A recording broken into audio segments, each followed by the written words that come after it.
नमस्कार दोस्तों, मैं अंकुर उपाध्याय स्वागत करता हूं आप सभी का आपके अपने YouTube channel share market analysis में। यहां पे आप सभी के साथ कुछ इंपॉर्टेंट चीजें डिस्कस करने वाला हूं। सबसे पहले तो अमेरिका के बाजार के बारे में बात करना चाहता हूं, जहां आज शानदार वापसी तेजी होते हुए दिख रही है। लेकिन एक स्टॉक के लिए स्पेशल अलर्ट भी जारी कर रहा हूं। स्पेशल अलर्ट है क्योंकि रिसेंटली सरकार की तरफ से बड़ी मार पड़ी है और अब कंपनी का मैनेजमेंट डगमगा रहा है, तो बड़ी दिक्कत में फंस रहा है ये स्टॉक।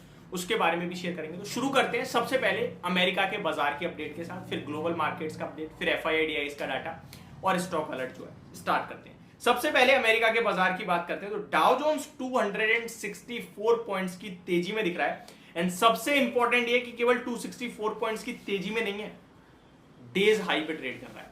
तो जब डेज हाई पे होता है ना बाजार, कोई भी बाजार हो, तो एक कॉन्फिडेंस आता है कि बायर बने हुए, और गैप अप ओपन होने के बाद वहीं खड़ा रहे तो मजा नहीं आता। धीरे धीरे ऊपर जाए तो मजा आता है, यानी कि पूरी तेजी अगर स्क्रीन पे होना तो वो तेजी एक अलग ही लेवल की तेजी होती है। नेस्डेक इंडेक्स की बात करें 145 पॉइंट्स की तेजी है, पूरे 1% की तेजी में। S&P 500 0.78% की तेजी में, तो ये भी बढ़िया है। रसेल 2000 में 0.7% की तेजी है। ब्रॉडर बेस आपको तेजी देखने को मिल रही है। सिर्फ इतना ही नहीं, विक्स पे नजर डालिए अमेरिका के 8% नीचे दिख रहा है। फियर फैक्टर खत्म। दैट मींस बाजार में दोबारा लोग बुलिश हो गए हैं मार्केट को लेकर अमेरिका में, और ये अपने आप में कुछ कह रहा है। देखिए, अमेरिका ने कहा है कि इस समय ना, अमेरिका ने क्लियर कट बोल दिया कि इस समय उनके लिए कोई भी कुछ भी कर दे, हम पॉजिटिव हैं और आगे और पॉजिटिव हैं। क्योंकि जेरोम पॉवेल साहब जो अपने आप में कंटिन्यू नेगेटिव कमेंट्री दे रहे थे, उन्होंने इस बार की फेड मीटिंग में कहा बैंक शानदार कर रही है, इकोनॉमी शानदार कर रही है, इन्फ्लेशन के टारगेट की तरफ बढ़ रहे हैं, तो कुछ दिक्कत ही नहीं है। फिर तो एक रेट हाइक और दिखता है, उसके बाद आपके लिए रेट पॉज होंगे और फिर रेट कट भी आपके लिए आते हुए दिखेंगे।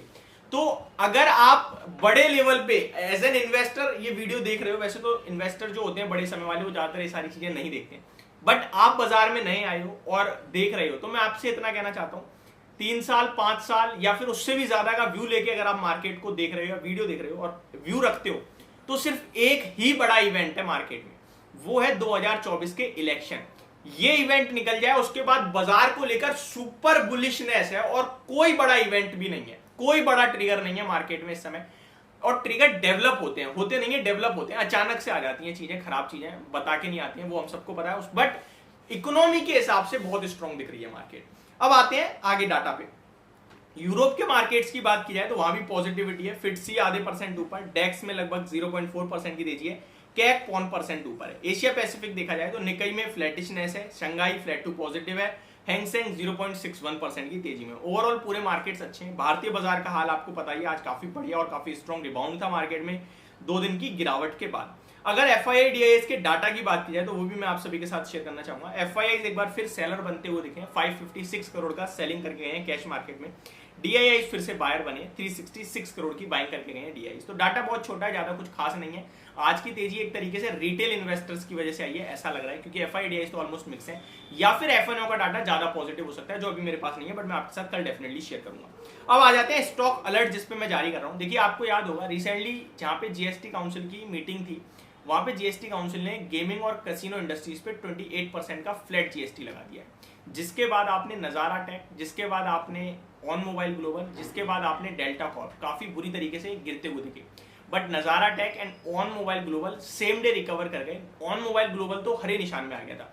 इसके पीछे का रीजन था कि बाजार को धीरे से समझ में आ गया मिड बाजार तक, और कंपनी के टॉप मैनेजमेंट इंटरव्यू देने आ गए कि भैया हमें जो इतनी बुरी तरीके से आप पीट रहे हो वो गलत है। हमारा तो रेवेन्यू केवल जो गेमिंग है, ऑनलाइन गेमिंग है, 5% है, नजारा कह रहा है। ऑन मोबाइल कह रहा है हमारा तो है ही नहीं, 2-4% है, बस ज्यादा तो है ही नहीं, तो हम पे उतना फर्क क्यों पड़ेगा।